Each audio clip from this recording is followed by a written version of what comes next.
Living with Chronic Pain, Episode 1 by ItsJustJoeTV. Hey guys, what's up? This is Joe from ItsJustJoeTV. Today we're going to talk about something that's near and dear to my heart, okay? Something that I personally endure and go through with and have since I was a small child. This video today on ItsJustJoeTV, we are going to be discussing and talking about chronic pain and what it will do to your entire life, what it will do to your family, just the whole thing that has to do with chronic pain and severe pain, not just, oh, my back hurts or I got in a car accident and I have a disc that's out or something like that. We're talking about serious medical conditions with chronic pain and how it affects your life and what it will do to everybody in your family and including to you. So stay tuned, watch the video, let me run my intro, and check it out. God bless. Welcome to ItsJustJoeTV.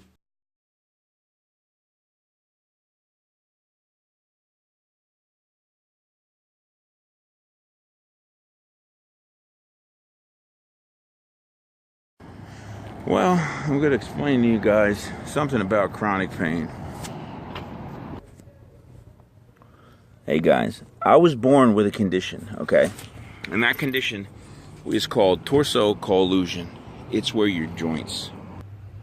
It's where the joints in your ankle, when you are a fetus, meaning in the womb still, your joints don't develop properly and they overcompensate, creating a growth in your joint, okay, which creates massive arthritic pain as an infant. Now, most people don't realize this until they're, the average age when a child becomes extremely active, after he's learned to walk, after he's out of the house, now he's in a school, right? So say 5 years old, 4 or 5 when you start kindergarten, and you actually are participating in activities like running around. That's when the pain first starts talking, or first starts, basically, you feel it, right? But you're too young to really understand about pain like that. You just, ow, mommy, ow, But by the time you hit, let's say, 6, 7, 8, if your parents enrolled you in some type of like soccer team or something where now you're actually really using your physical abilities, basically when you really start running around, doing practice, running up and down the field, I started feeling so much pain I didn't know what to do, even explain to my parents. I started rubbing my ankles. They actually noticed me and took me to the doctors and said, my son keeps stopping in the middle of the field while he's playing and rubbing his ankles. And then when he gets home, he cries or he says, mommy, daddy, my leg hurt, my feet hurt, and they ice it and do it and take x-rays and the doctor doesn't find anything. Well, I wasn't diagnosed with torso collusion till I was 12. I was 12 years old before I actually went to a specialist. My pediatricians told my parents, "Don't worry, it's just growing pains. It's just growing pains.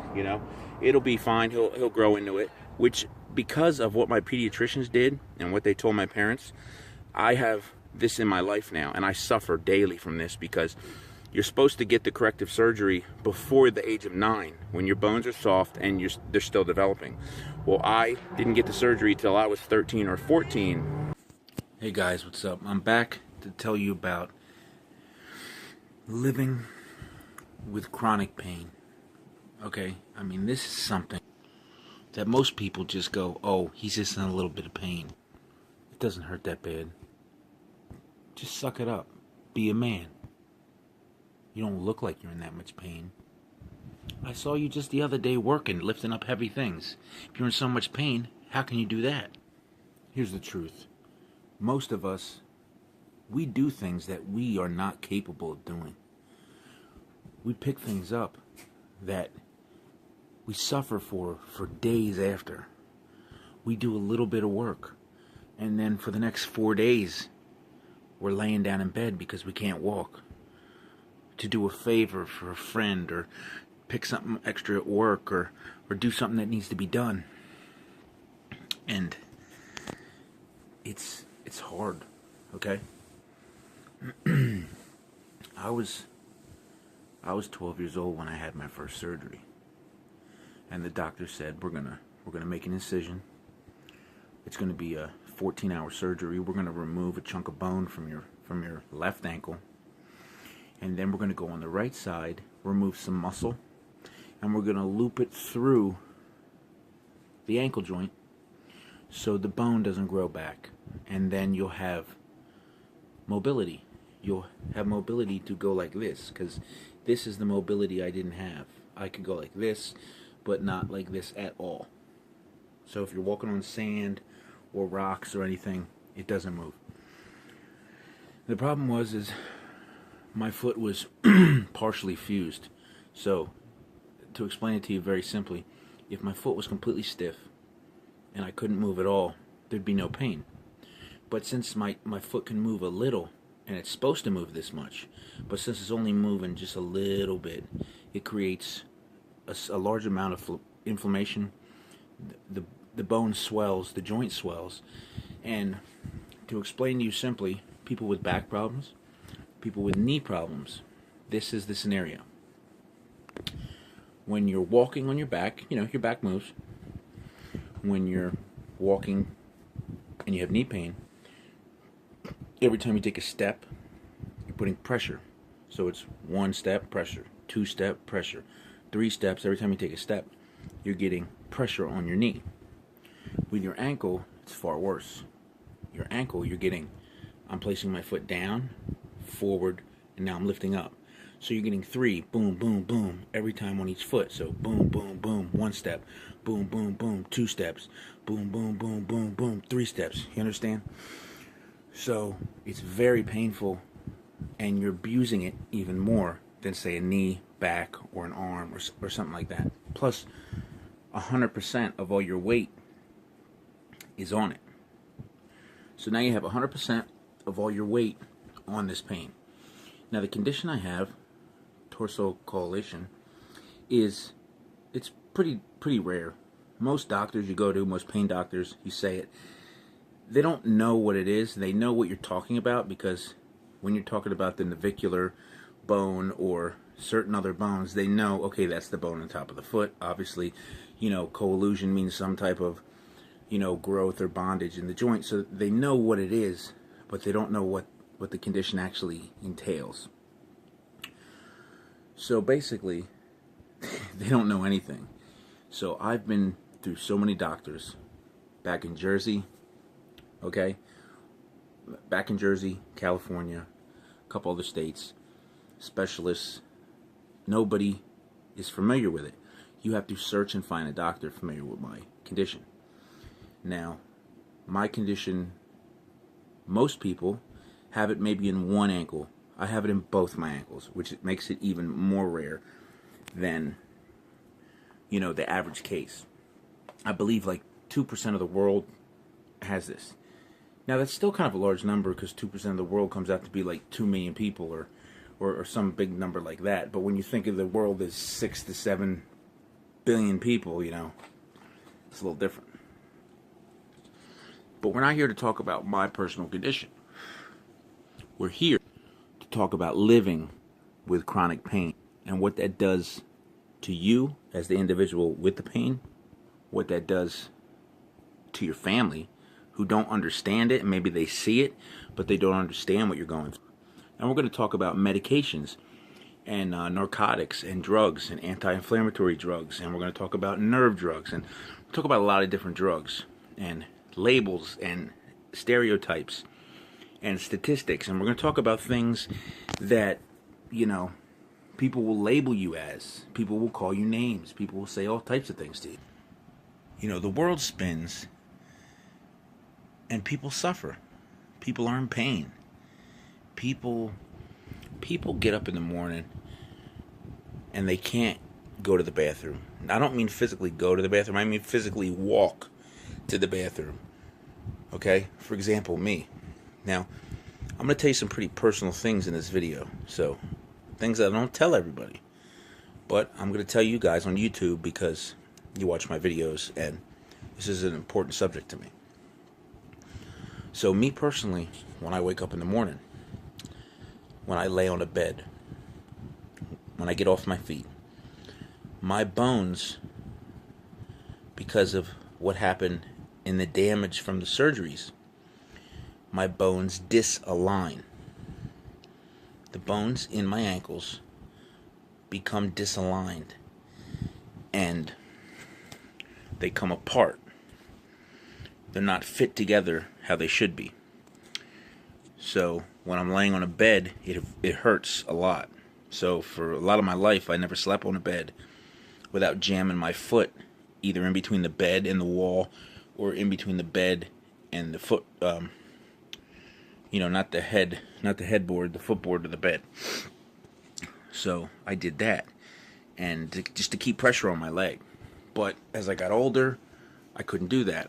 I stopped doing that because I rolled around. I lay on this side, that side. I can't jam my foot under there anymore. So, long story short, when I stand up, when I get up in the morning and sit up on the edge of the bed like this, and I put the first weight on my feet, what happens is the bones, they're not together right. I call it having to thaw out. That's what I call it. It's not a technical term. For the pain to thaw out, because as soon as I put pressure down on my foot, my bones are disaligned and they're not lined up. So any pressure I put, if I stand up, I'll fall over, and it hurts really bad. So I can't just walk directly to the bathroom. When I wake up in the morning, if I got to go take a leak or go to the bathroom or do anything, I have to sit up for sometimes up to an hour before I can bear weight on either of my foot. And that causes problems. Say you got up late for work one day, and you have to be at work at 7:30, and you normally get up at 6:30 just to get up an hour in advance, so you have time to have a cup of coffee or jump in the shower, or brush your teeth, do whatever you do. So say I get up late. Say I get up at 8. I mean, not 8, but say I have to be at work at 7:30. Say I get up at 7. Well, I can't walk for an hour. I am going to be late for work. If I get up and try to stand and walk to the shower, I will fall and hurt myself. The pain will be phenomenal. I will cause more damage if I don't fall over, hit my head, and break my arm. But that's the truth. So if I don't get up by a certain time, I am screwed. That has caused me numerous problems in my adult working life. I have lost a lot of jobs because I am not reliable at times, because I can't bear weight on my foot. So I would have to get up really, really early to go through that, because some days it could take me 20 minutes before I could get up and walk. Some days it could take 2 hours. It's a big difference depending on the weather, the barometric pressure where I'm at. If there's humidity, like for example, you ever go to open a door and it's swollen? That has to do with barometric pressure, and it has to do with the humidity and wetness in the air. Well, bones do the same thing. Bones also swell and cause problems. So, I'm just giving you a general scenario of what I go through. Then I'm going to touch into what family members say to you, what different scenarios, how you can be labeled as certain things, stereotypes. Oh, he takes pain medication. He's a drug addict. Well, why don't you try not taking those pills and just endure it? Let me tell you something. And this is true, but as true as it gets. I have been in severe, massive, debilitating pain for my entire life. My entire life. And I bared through it my entire life. I was 12 years old the first time a doctor tried to prescribe me with Percocets or some kind of narcotic. And doctors do not just prescribe small children heavy narcotics if they're not in pain. And very young, when I was very young, my doctor at the time, my specialist, approached me and said, listen, I'm going to tell you something. Now I was young, so I didn't really grasp it. He said, I'm going to tell you something, son. You have a disease and a situation that was a birth defect. And you're going to have to make a choice when you get older. If you are on pain medication, you're going to become dependent to it. You're going to need it. And if you don't have it, you're going to go through withdrawal. Well, I didn't know what that meant. At that point, I didn't know, He said, a lot of people that are in your condition, not my specific condition, but just my position, being in chronic pain, and knowing that the rest of your life you're going to be in pain, they go down two roads. They either become drug addicts, or they become tolerant, dependent patients. There's a big difference. A drug addict takes the drugs and looks to get high. This is how you can tell a drug addict. A doctor prescribes you a medication. He gives you 90 pills. They're supposed to last for 30 days. If those pills are gone in 1 week, you are a drug addict. If you have those pills and you run out, maybe sooner than normal, if they don't last 30 days, if they last 20 or 25, you are not a drug addict. You are dependent patient. You have a dependency on a narcotic because you don't want to take all the drugs just to get high and feel good. You want to take the drugs and live your life. You want to take the drugs and make them last, because each one of those pills is a time in your day that you're not going to be suffering and have tears coming from your eyes because of the amount of pain that you're in. So 12 years old, very reluctantly, my doctor wrote me a prescription for Percocets, 10 milligram Percocets to a 12-year-old. And I took them. And then I stopped taking them until my next surgery, which was at 13. I got my next surgery. I did it. I went to therapy. I went to NovaCare. I went to therapy. The therapy was horrible. It was extremely painful. I had to learn how to walk again. Basically what happened to me after the surgeries, because they waited too long, because my pediatricians called this growing pains. So they didn't catch it early enough to do what they needed to do in the time frame they needed to do. Because the time frame is, you want the surgery before you're 9 years old, because your bones are soft and you can heal better. If you wait till you are 12, 13, 14, 15, your bones are developed, they're hardened, and it doesn't work out. So they did it anyway. And because of that surgery, I am in more pain. When I had my surgery done at Children's Hospital in Philadelphia, when I was 14, actually I was 13, I recovered when I was 14. When I was 13, they took too much bone, which made my foot cocked. And then when they took the muscle out of the one side and tied it around, what happened is the muscle calciumized, grew into the bone, and fused it even more. So instead of a 68% impactment and fusion, I have now like an 82%, which is like, just a little bit of movement, but it's enough to swell your joint, cause you. I've had arthritis since I was 13 years old in my ankles, spores on my ankles. It is extremely painful. Not to mention the nerve damage I have from the surgeries. When they cut my foot open, there's a bunch of nerves down there, and they grazed and shattered the nerves in the nerve bundle in my ankles, both of them. So for like 15 years, I would get like a pins and needle feeling on the top from my right 3 toes all the way up to the middle of my knee. If you touched it anywhere, it would feel like you sat on the toilet or your leg fell asleep, and you get that pins and needle feeling. And then eventually the doctor said that my nerve is so damaged now that they started giving me gabapentin or Neurontin, and I get nerve damage that goes all the way up my foot, all the way up my leg, all the way up my arm, into the back of my ear, and it's very painful. I mean, and it's like zzz, zzz, zzz, all the time. It's hard even talking about this, because talking about it makes me realize it more.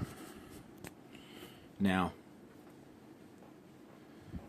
I'm going to get into some really personal things here that I don't even really want to say, but I'm going to save that for part 2 of living with chronic pain. So, thanks for watching, guys. I'll get into the best parts of it later so you really understand. And I'm going to have some visuals in the video so you can follow along. So, God bless, stay safe. Remember, there's no name above the name of Jesus Christ. And don't be a stereotype and just see somebody suffering and in pain and put them in a category, because you don't know what they've been through. You don't know what their circumstances, any of their circumstances. You don't know what this person has had to endure in their lifetime. So, God bless every single one of you on the other side of that screen right there. And I'll catch you in the next video. Check out some of my other channels. Not how to, but how we are combating social media suicide. Check out that. God bless. Catch you next video. Stay tuned for episode 2 coming soon on living a life with chronic pain. Don't forget to subscribe. Go down and hit the like button. It'll only take a second. And submit your supernatural videos to ItsJustJoeTV@gmail.com. And definitely check out our other site, Combating Social Media Suicide. This is an epidemic. God bless.